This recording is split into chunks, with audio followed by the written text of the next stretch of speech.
우리가 지난 한 주간, 이것도 다음 주 한 주간 계속적으로 우리 40일 함께 금식 기도회에 동참하고 있습니다.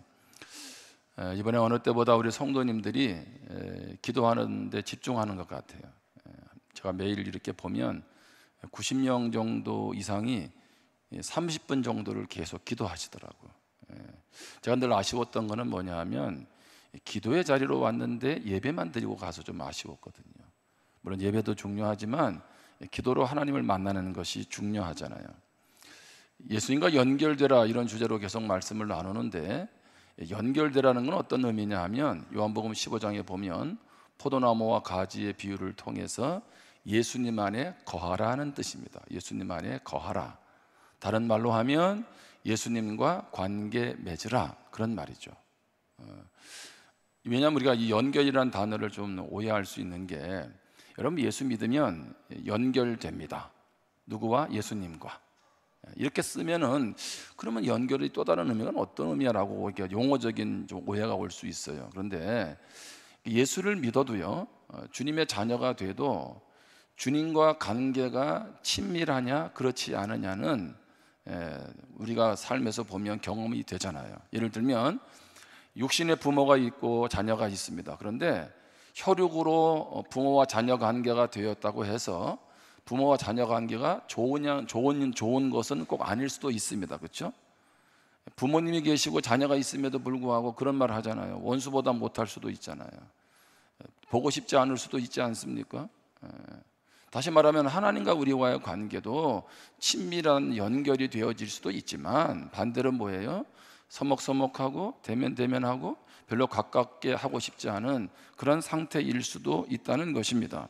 여러분, 신앙의 문제는 결국 주님과 얼마나 내가 밀접하게 연결되어 있느냐, 거기에 달려 있습니다. 여러분, 삶을 살아가면서 내 계획대로 일들이 다 진행되고 있습니까? 내가 내 삶을 미래까지, 내 자녀들까지 다 통제할 수 있습니까? 우리는 내 힘으로 살아가죠. 그런데 어느 순간에 한계를 느끼게 되죠. 그러면서 나타나는 감정들이 뭐냐면, 이번 주중에 나누었던 낙심이라든가 분노라든가 불안이라든가 피로, 이런 것들이 나타나게 됩니다. 그것은 내가 제한적이라는 얘기고 주님께 연결되어 있어야 된다는 것을 역으로 알려주고 있는 것입니다. 이재영 목사님이 신앙은 역설이다, 이런 책을 이제 그분이 썼는데, 거기에 그런 내용이 있습니다. 이 시대를 보면 접속하는 시간은 많아졌는데 접촉이 많이 사라졌다. 그러니까 이분은 접속이라는 단어와 접촉이라는 단어를 이렇게 구분되어 사용을 합니다. 무슨 얘기입니까? 여러분, 실제로 우리는 접속의 시대를 살아가잖아요. 늘 스마트폰을 가지고 전화하고 문자를 확인하고 또 온라인상에도 많은 사람들과 교제를 합니다. 자, 그런데 접속과 접촉은 차이가 있죠. 접속은 일방적입니다. 자기중심적이고 간접적입니다. 무슨 얘기입니까? 스마트폰을 가지고 내가 문자를 보내고 싶으면 보내도 되고, 또 상대방의 문자를 보고 싶으면 봐도 되고, 안 보고 싶으면 안 봐도 되는 거죠. 지극히 자기중심적이에요. 일방적이죠. 그런데 접촉은 일방적이 아니라 쌍방적입니다. 직접 만나야 가능합니다. 혼자서 하는 것이 아니라는 거예요. 실제로 대면해서 관계를 맺어갈 때 우리가 그것을 접촉이라고 하죠. 하나님과의 연결은 그래서 접속이 아니라 접촉이라는 겁니다. 교육자 여러분, 루소를 잘 아시죠? 루소가 이런 말을 했습니다. 산다는 것은 단순히 숨 쉬는 것이 아니다. 산다는 것은 행동하는 것이며 우리 신체에 살아있는 부분을 통해 삶을 느끼는 것이다. 존재의 의미는 살갗의 느낌에 있다. 존재의 의미가 어디에 있다고요? 살갗의 느낌. 제가 일부 예배 때 교사들하고도 그런 얘기를 했습니다. 교사가 아이들에게 줄 수 있는 많은 선물이 있지만 내가 볼 때는요, 터치라는 거예요. 터치. 물론 이성 간의 교사가 막 너무 안아주고 좀 곤란하지만, 그 얘기도 했습니다. 그런데 교회 온 아이들에게 손잡아주고 사랑한다고 말해주고 격려한다라고 할 때 그것은 그 무엇보다 어떤 가르침보다도 아이에게는 큰 영향력을 주게 된다는 거죠. 여러분들도 그런 경험 하잖아요. 특별한 말이 없지만 힘들고 어려울 때 누가 이렇게 손잡아주고 이렇게 안아주면 큰 위로를 경험하지 않습니까? 오늘 말씀은요, 늘 예수님과 연결되어 있는 바울, 또 그와 함께한 실라를 소개하고 있습니다. 물론 바울을 중심으로 얘기하지만 실라도 함께하고 있습니다. 제가 오늘 이 말씀을 바울이 늘 주님과 관계 맺었다, 연결되었다라고 하는 것을 이전부터 다 소급하지 않고 빌립보에서, 오늘 본문과 연결된 빌립보 전도의 시작점에서부터 제가 살펴보려고 합니다.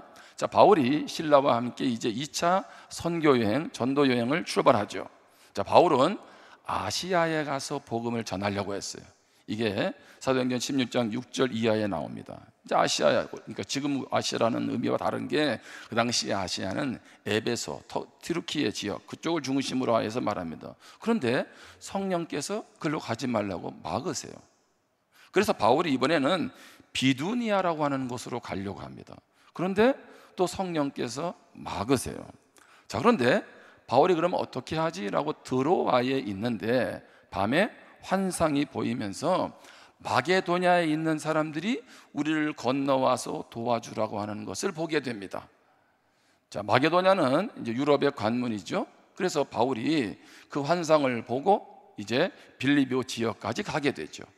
유럽 복음의 복음화가 시작되는 시점입니다. 자, 빌립보까지 갔는데 뭘 어떻게 해야 될까 모르다가 이제 안식일이 돼서 이제 기도하러 강가를 가게 됩니다.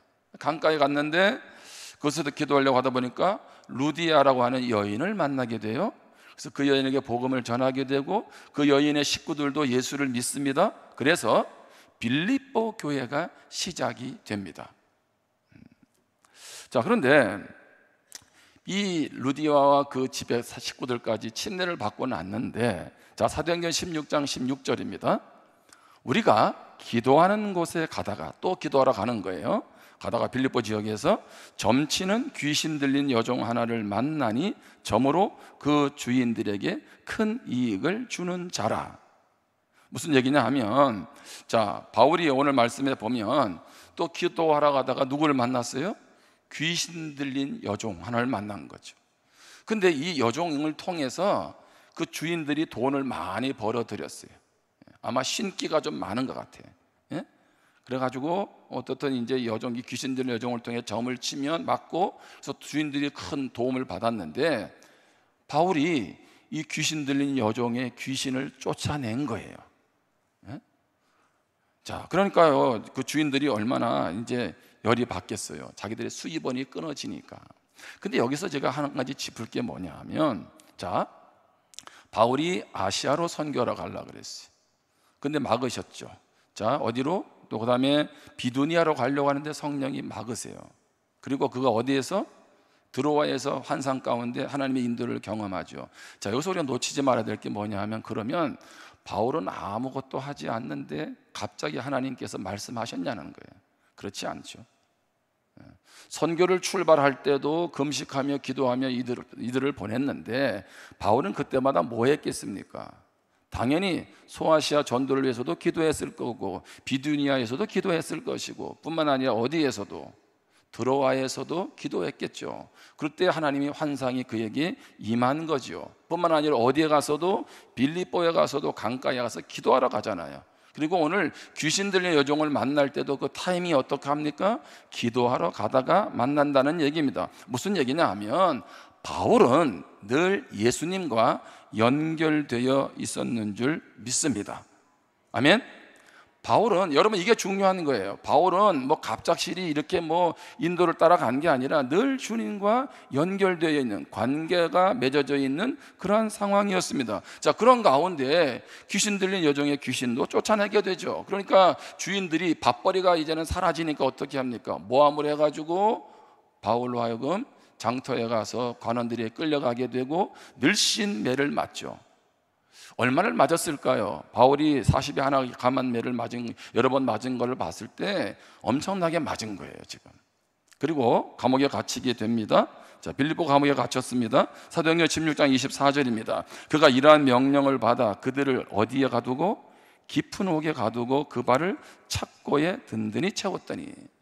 아니, 복음 전하다가 맞은 것도 지금 엄청나게 힘든 상황인데 착고에 채웠어요. 여러분, 착고라는 건 뭐냐면 송판 같은 거 있잖아요, 그렇죠? 송판 같은 것에 그 가운데에 겨우 발이 들어갈 정도로 구멍을 뚫어 놓고 그 주변에는 전부 다 쇠조각이 붙어 있는 거예요. 그러니까 발을 집어넣은 그 테두리가 전부 쇠조각이 있으니까 마음대로 움직이지 못하겠죠. 매도 맞은 데다가 착고에 매여 있으니까 얼마나 지금 그가 고통 가운데 있는지를 보여주고 있는 겁니다. 자, 그런데 이렇게 극심한 고통 가운데 있을 때 주님과 연결된다는 것이 우리에게 어떤 유익이 있느냐는 겁니다.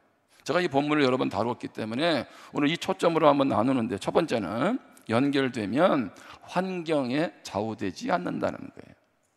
자, 오늘 보면 25절입니다. 한밤중에 바울과 실라가 기도하고 하나님을 찬송하며 제수들이 듣더라. 자, 한밤중입니다. 빌립보 감옥에서 지금 바울과 실라가 기도하고 하나님을 찬송하고 있습니다. 제수들이 듣고 있습니다. 여러분, 그럼 묻겠습니다. 바울과 실라는 왜 한밤중에 이 기도하고 찬송을 할까요? 왜냐하면 잠이 오겠어요? 얼마나 많이 맞았어요? 누가 약을 발라준 것도 아니잖아요. 육체적인 고통이 있죠. 더군다나 착고에 채여 있으니까 아픈데 이러지도 저러지도 못하는 그런 상황이란 말이에요. 그러면 잠이 제대로 오겠느냐는 거죠.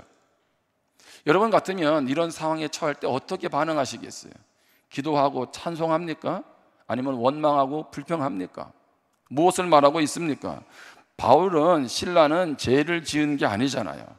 늘 주님께 기도하고 성령의 인도를 따라서 여기까지 왔습니다. 그런데 믿음으로 살아간 결과가, 주님 뜻대로 살아간 순종의 결과가 해피엔딩이 아니고 지금 뭐예요? 고통만 남아 있다는 겁니다. 여러분, 우리는 이런 상황이 닥칠 때마다 하나님 앞에 원망하죠. 하나님, 어떻게 나에게 이렇게 하실 수 있느냐고.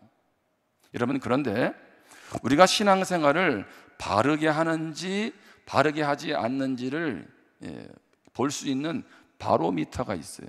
그거는 뭐냐 하면, 고난 중에 우리가 물론 절망하고 낙심할 수 있지만 계속 낙심하고 절망만 하고 있다면 신앙생활을 바르게 하고 있는 것이 아닙니다.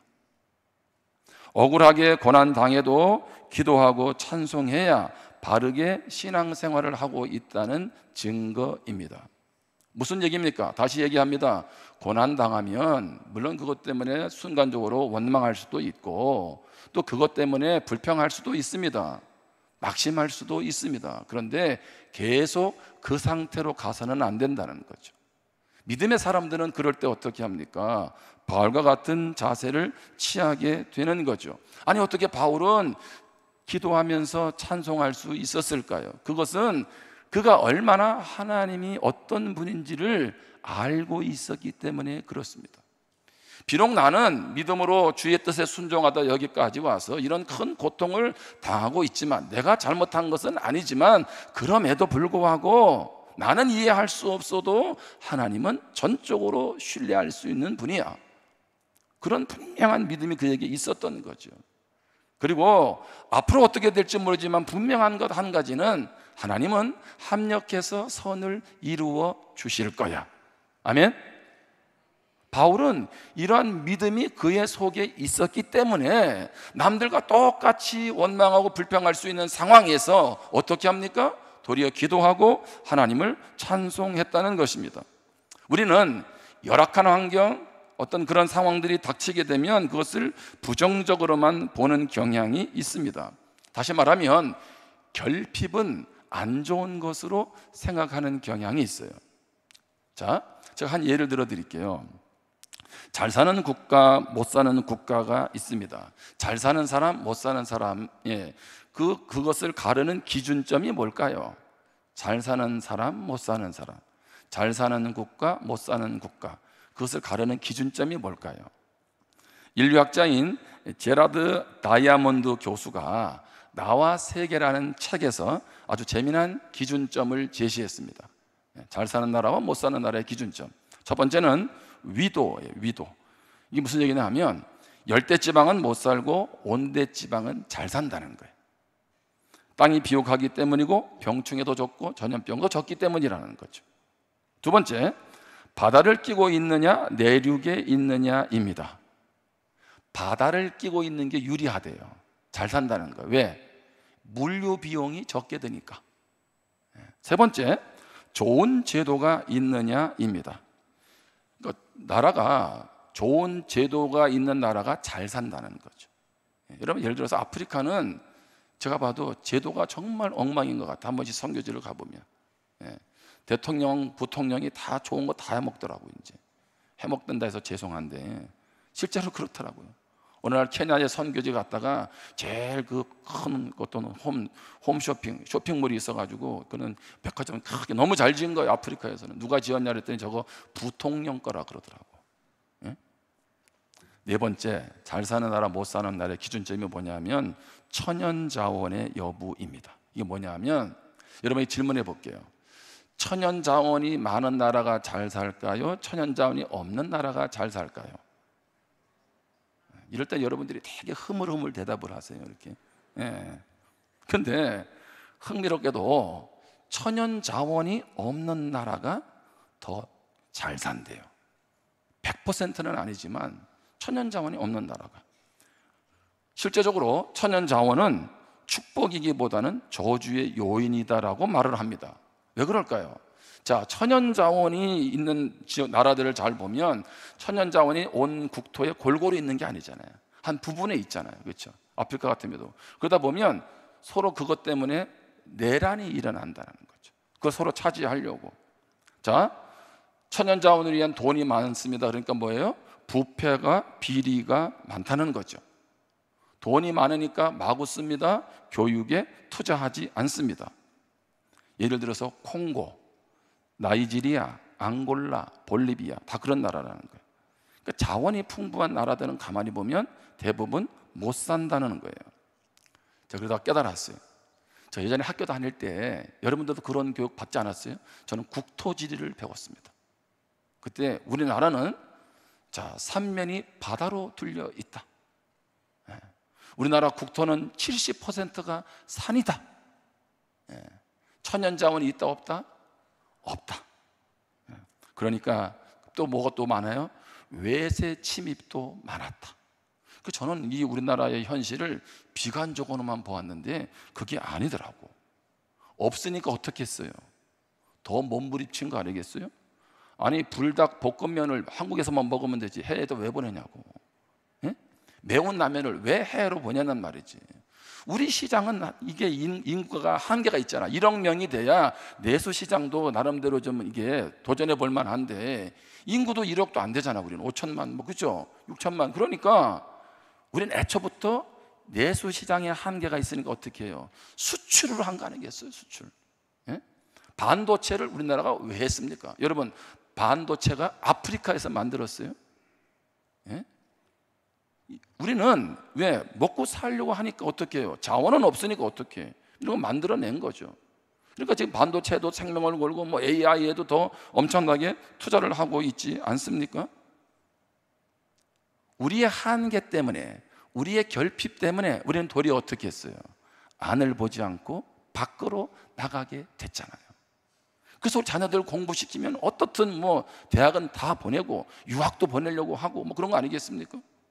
여러분, 그렇게 보면 결핍이라고 하는 것이 꼭 저주만은 아니라는 거예요. 한번 따라 합시다. 결핍이 에너지다. 아멘? 여러분, 내가 가정에서 모든 것이 잘 갖추고 편안해서 여기까지 열심히 와서 살았나요? 가만히 보니까 우리 집에 기댈 게 없어요. 받을 게 없다고요. 줄 것도 없는 것 같고. 그러니까 어떻게 합니까? 그러려면 알아서 열심히 살아야지. 그렇죠? 여러분, 결혼할 때 물려받은 거는 뭐 숟가락 2개, 젓가락 2개 뭐 이렇게 물려받은 사람도 많잖아요. 그죠? 그렇게 해서 사골빵이 시작해가지고 여기까지 온 거 아니겠어요? 무슨 얘기입니까? 오늘 이 시대에 역설적으로 도리어 우리 세대들이 왜 약해졌냐 하면 고난에 대해서 쉽게 주저앉아요. 예? 너무 풍요 속에 길들여져 있다 보니까 견디지를 못하는 거예요. 여러분, 성경은 결핍의 때를 부정적으로만 보지 않았습니다. 예를 들어서요, 우리 잘 아는 한나 이번 주에도 말씀을 나눴지만, 한나는 자식이 없었어요. 그렇죠? 자, 지금도 자식이 없으면 눈물이잖아요. 고통이고. 그런데 이 당시에 자녀가 없다는 얘기는, 아이고 애기 엄마 안 됐어, 애기는 없지만은 아무튼 안 됐다고 이렇게 사람들이 이렇게 불쌍히 여기는 때가 아니에요. 그 당시는 차라리 위로로도 해주면 좋은데, 그 당시는 여자가 아이를 못 낳으면 하나님 앞에 죄를 지어서 벌 받는다라고 생각하는 때입니다. 예? 이거 얼마나 가슴 아픈 일이겠어요. 예? 그런 가운데 한나가 얼마나 힘들었겠냐고요. 남편이 사랑해 준다 하는데 그게 그 마음에 지금 양이 안 차는 거죠. 그래서 어떻게 했어요? 한나가 그 결핍 속에, 그 낙심되는 상황 속에 하나님 앞에 기도했잖아요. 그때 하나님께서 그에게 사무엘이라고 하는 아들을 주신 줄 믿습니다. 아멘. 여러분, 힘들고 어려우니까 도리어 그것 때문에 하나님 앞에 가잖아요. 그리고 그래서 그런 살아계시는 하나님을 경험하지 않습니까? 여러분, 구약에서 우리가 늘 말씀을 되뇌고 있는 말씀이 어디예요? 광야잖아요. 이스라엘 백성들의 광야 생활 40년. 그런데 여러분 한번 생각해 보세요. 광야 40년은 말 그대로 없는 땅이잖아요. 광야 40년 동안에 광야에 뭐가 있습니까? 거기에다 농사를 지을 수 있습니까? 양을 제대로 키울 수가 있나요? 먹거리가 제대로 있습니까? 날씨가 제대로 있습니까? 병원이 제대로 있나요? 길이 제대로 나 있습니까? 그렇죠. 그런데 성경은 뭐라 그래요? 발이 헤어지지 않고 의복이 헤어지지 않고 발이 부르트지 않았다, 그렇게 말을 하잖아요. 무슨 얘기예요? 이스라엘 백성들이 아무것도 없는 결핍의 광야에서 굶어 죽었냐고요. 하나님이 만나와 메추라기 주셨잖아요. 물이 없어서 그들이 목말라서 갈증으로 인해서 죽었나요? 하나님 반석에서 물을 내셨잖아요. 길이 없었나요? 하나님이 길이 되어서 그들을 광야정에서 가나안까지 인도해 가시잖아요. 우리는 결핍만을 보고, 없는 상황을 보고, 악조건을 보지만 하나님 우리에게 뭐라고 말씀하시는 거예요? 아니야, 그때가 내가 일할 때고 나와 연결될 때고 내가 내 삶에 역사할 때야 라고 하나님이 말씀하시는 줄 믿습니다. 그래서 늘 연결되어 있는 바울과 실라는 가장 극심한 고통 속에서도 자신의 연약함, 아픔, 그 상황에 좌우되지를 않았던 거죠. 하나님은 극한 고통에 있는 절망을 경험하고 있는 우리들에게 뭐라고 말씀하세요? 시편 42편 5절에 보면, 내 영혼아 내가 어찌하여 낙심하며 어찌하여 내 속에서 불안해하는가? 너는 하나님께 소망을 두라. 그가 나타나 도우심으로 말미암아 내가 여전히 찬송하리로다. 아멘. 할렐루야. 저도 낙심될 때가 있거든요. 저도 불안해할 때가 있어요. 그때 제가 붙잡는 말씀입니다. 주님이 말씀하세요. 너 낙심될 수 있어. 불안하는 상황 너에게 주어질 수 있어. 그런데 왜 내 안에서 낙심하며 불안해하느냐는 거예요. 내가 있는데 왜 계속 불안해하고 낙심하느냐는 거예요. 너는 너 자신을 보지 말고, 불안에 떨고 있는 너를 보지 말고 나에게 소망을 둬. 나를 바라봐. 그러면 내가 도울 것이고 그 일로 말미암아 너는 나를 찬양하게 될 거야. 아멘. 저는 이 말씀을 계속 되뇌요. 힘들 때 하나님이 소망이 되시니, 하나님이 이 일 가운데, 이 상황 가운데 하나님의 영광을 드러내 주십시오. 여러분, 이 말씀이 오늘 우리의 말씀이 되기를 주님의 이름으로 축복합니다.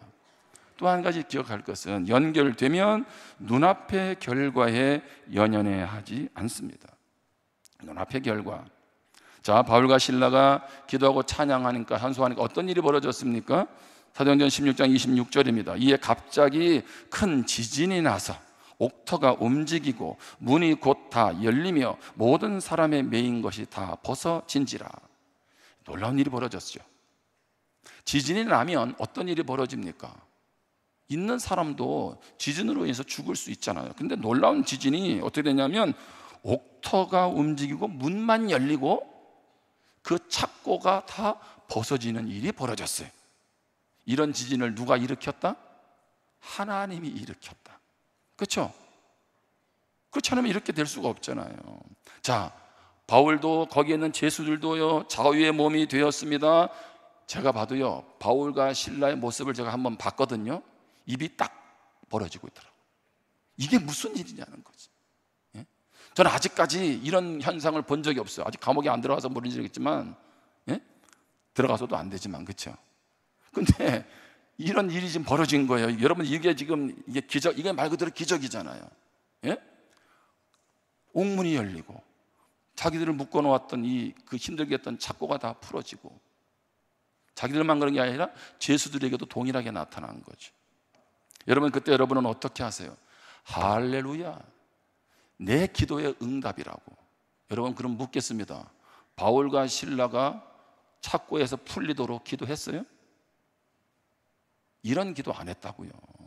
바울, 실라 그런 기도 안 했어요.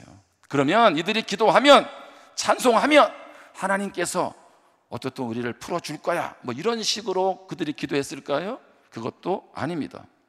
무엇을 말하고 있습니까? 지금의 상황은 이들의 기도의 응답이 아니라는 거예요. 그냥 이들은 어떻게 했어요? 주님께 연결되어 있었던 거죠. 고통의 때에도 찬송하고 기도한 거죠. 그런데 하나님이 이런 일을 벌이셨어요. 지금 뭘 말하고 있습니까? 바울과 실라는 눈앞의 결과에 연연해하지를 않았어요. 그걸 어떻게 할 수 있어요? 이렇게 다 이런 일이 벌어지면 냅다 도망가면 되잖아요. 그렇죠? 때는 이때다, 하나님이 하셨구나. 예? 36개를 하면 되잖아요. 도망갔어요? 안 갔어요? 안 갔죠. 자, 감옥문이 열리고 죄수들이 착고에서 풀려나온 걸 볼 때 그 간수가 깜짝 놀랐어요. 자, 죄수들이 도망가면 그 당시에 법에 의하면 간수가 사형당할 수밖에 없거든. 그러니까 자결을 하려고 하죠. 그때 바울이 어떻게 해요? 멈추라고. 우리 다 도망가지 않았다고. 그러니까 간수가 어떻게 합니까? 지금하고는 그때 상황이 좀 다른데 간수가 자기 집으로 데려가잖아요. 그렇죠? 자기도 예수 믿고 자기 식구들도 예수 믿고 다 침례를 받는 일이 벌어지지 않습니까? 바울과 실라가 눈앞의 결과만 연연했다면 그들은 도망가면 끝이에요. 그들은 그러나 그게 전부가 아니었던 거죠. 그들은 하나님에 대한 신뢰가 있었고, 그래서 이 결과 앞에서 하나님이 뭘 의도하실까? 도리어 영혼 구원하는 데 집중을 하지 않습니까? 우리가 왜 기도하다가 실망할까요? 여러 가지 이유가 있지만 그 중에 한 가지는 이미 응답의 기준이 나에게 다 있어요. 하나님은 몇 월 며칠까지 이 문제를 해결해 주셔야 돼. 예? 내 기준이, 그러니까 그대로 안 되면 그래서 어떻게 해요? 섭섭해요. 이런 분들은 욥이 고난당한 것을 절대 이해할 수가 없습니다. 왜? 잘못도 안 했는데 언제 끝날지도 모르고. 그래서 하나님을 마치 자판기처럼 생각하죠. 막 기도만 하면 자판기에 돈 넣으면 바로 뭐 원하는 물건이 나오듯이 하나님을 그렇게 생각하는 경우들이 많이 있습니다. 자, 구약에 한 예를 들어 볼까요?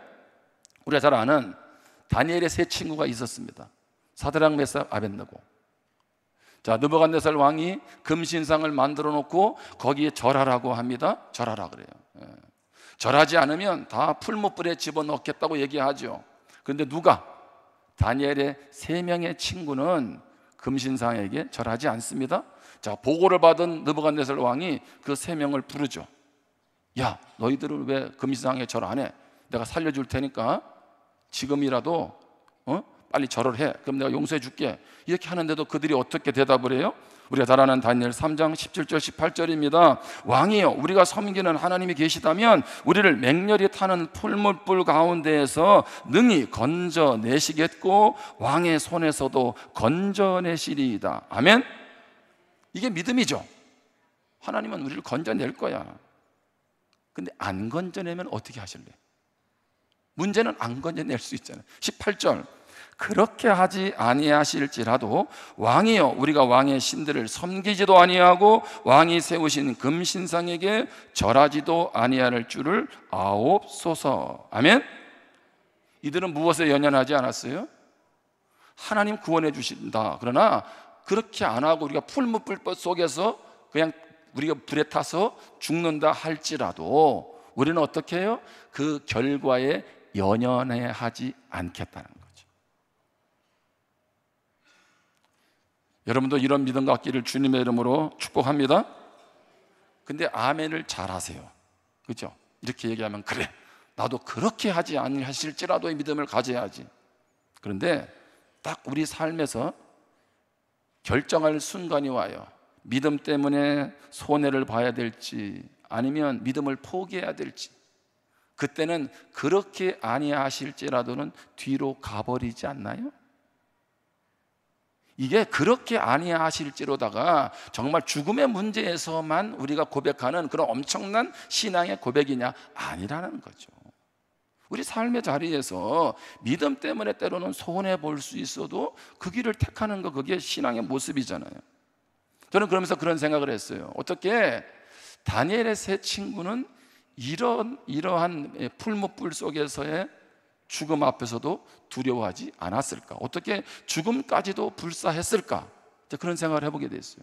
갑자기 셋이서 야 우리 그래도 어떻게 하나님 믿는 사람으로서 우상에게 절할 수 있냐?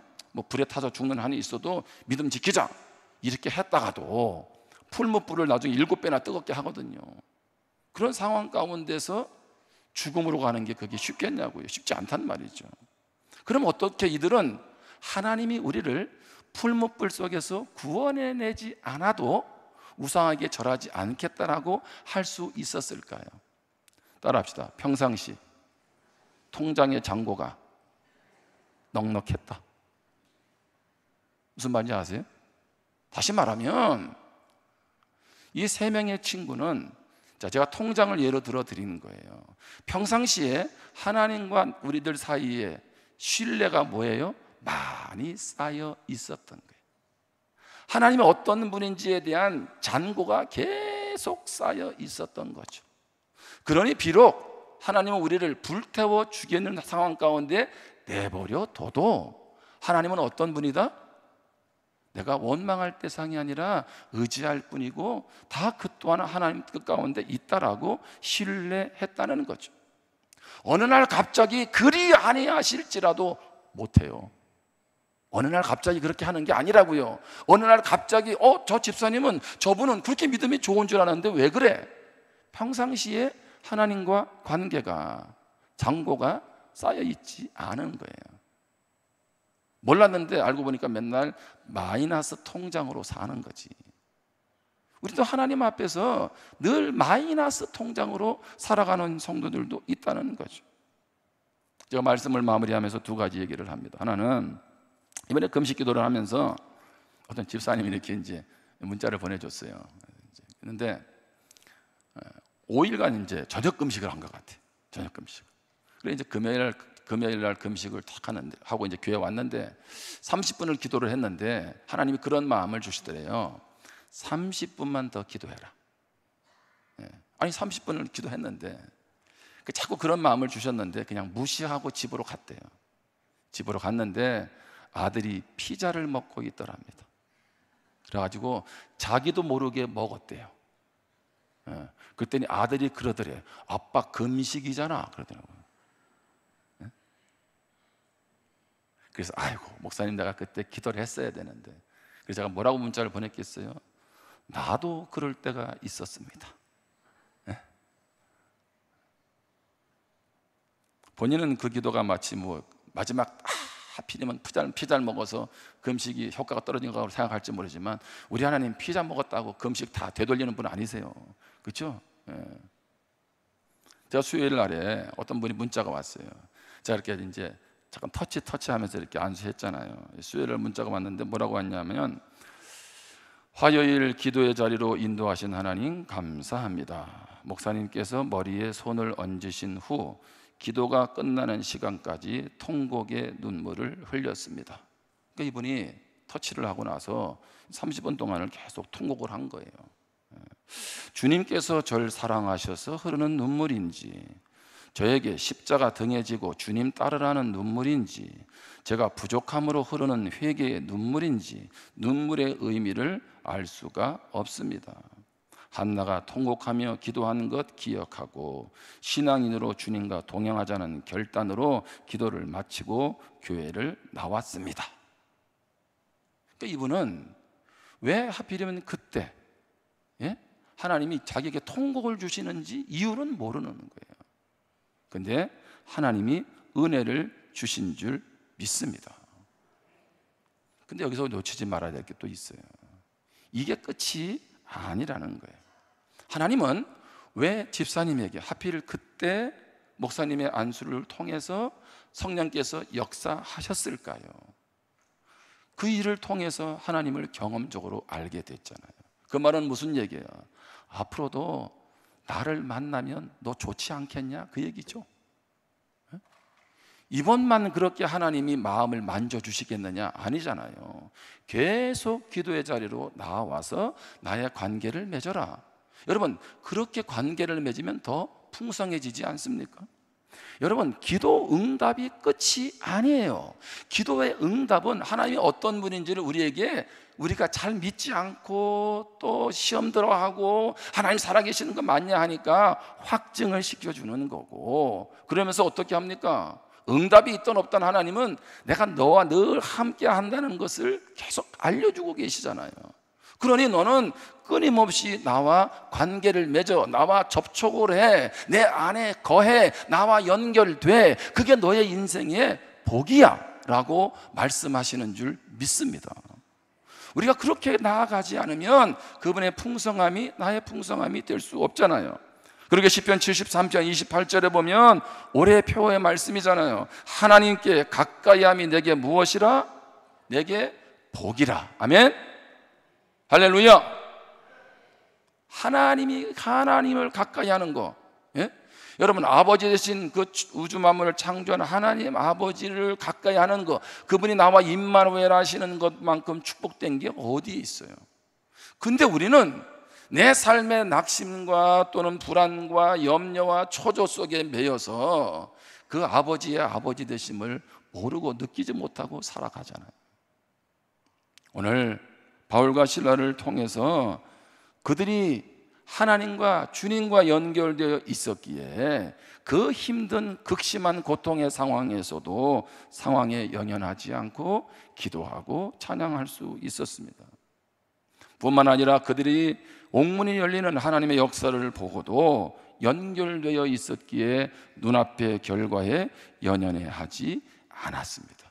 이것이 주님과 연결된 자의 축복인 줄 믿습니다. 기도하겠습니다. 오늘 주신 말씀을 마음 가운데 한번 새기면서 기도할 수 있기를 바랍니다. 주님이 살아계셔서 우리와 함께 하실 뿐만 아니라 우리 삶 가운데 일하고 계십니다. 물론 주님이 일하시는 것은 내가 원하는 대로 되어지지 않을 수도 있습니다.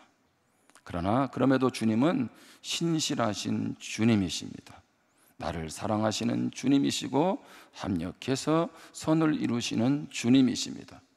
여러분이 어떤 상황에 놓여 있든지 또 어떤 결과가 주어지든지 관계없이 내가 주님 안에 거하기를 원합니다. 우리 이런 각오와 결단을 가지고 우리 말씀을 붙잡고 기도하겠습니다.